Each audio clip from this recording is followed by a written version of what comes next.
Now, today, Governor Holcomb's expected to meet with the president of the Indiana Teachers Union. The focus today is about schools being able to reopen their doors safely. That was one of the many topics talked about last night during an online meeting of IPS administrators and parents. Matt is live this morning with some of the things that they talked about. Good morning. Good morning. It's a decision that's really weighing heavily on the minds of parents all across the state. And here within IPS, parents must decide if they want to send their child to an actual IPS building for school or if they'll do e-learning. That decision they must make is this coming Friday. Now, this all comes as the district met with health leaders and really held a virtual town hall meeting last night. We're learning about 17,000 people logged on to take part in that, to have their questions answered from the top, all to hear more about safety measures in place for the upcoming school year. This comes as we're learning 1 in 3 parents say they prefer the virtual learning option. That's another thing I fear for, that my oldest baby go to school, she may get in contact with someone who probably don't even know that they're sick or the family member is sick, and she comes home and brings it back to us. Safety plans also really vary by district. Check this out. IPS, everyone must wear a mask, but in Perry Township, that's only required for those in grades 6 through 12. It's not mandatory in kindergarten through 5. And in Washington Township, school buildings won't even be open as all classes move online. While other districts are still deciding what to do, could we get more direction from the top? Today, Governor Holcomb will be meeting with leaders from the Indiana State Teachers Association to talk more in depth about the upcoming school year and what changes or regulations the state and the ISTA could be putting in place.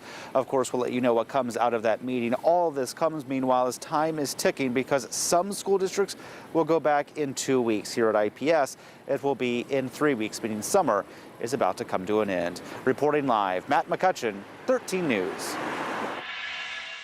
Schools in Washington Township are going online only for now. The school board says an increase in COVID-19 cases made bringing kids back just too risky. That means schools like North Central will be empty July 30th, all virtual learning, no sports, no extracurriculars. A spike in coronavirus cases, especially in Marion County, was the deciding factor here. Potential spread with 11,000 kids plus teachers and staff. Too dangerous. So now they're figuring out schedules and curriculums, handing out tech to students and creating hotspots for internet access.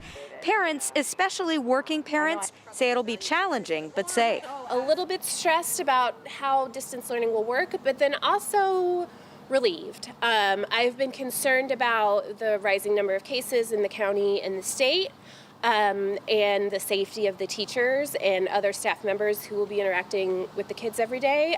The board says it'll reevaluate this plan at each of its meetings and won't send kids back to class until COVID cases are under control. 6 states have passed laws to protect businesses from COVID-19 lawsuits. Now, some Indiana companies want that type of protection here. The Indiana Chamber of Commerce says thousands of businesses across the state have been hit hard by the pandemic. And as those companies try to recover, they want to be shielded from lawsuits that could be filed by workers or customers who get the virus. If an employer has made a good faith effort to follow CDC guidelines, then there should be some liability protections for that employer if they've made the attempt to follow those guidelines to the best of their ability. But some consumers and workers say laws to limit COVID liability will make businesses and workplaces less safe during the pandemic. The Chamber of Commerce tells 13 News it will be working with both federal and state lawmakers to lobby for a business immunity law.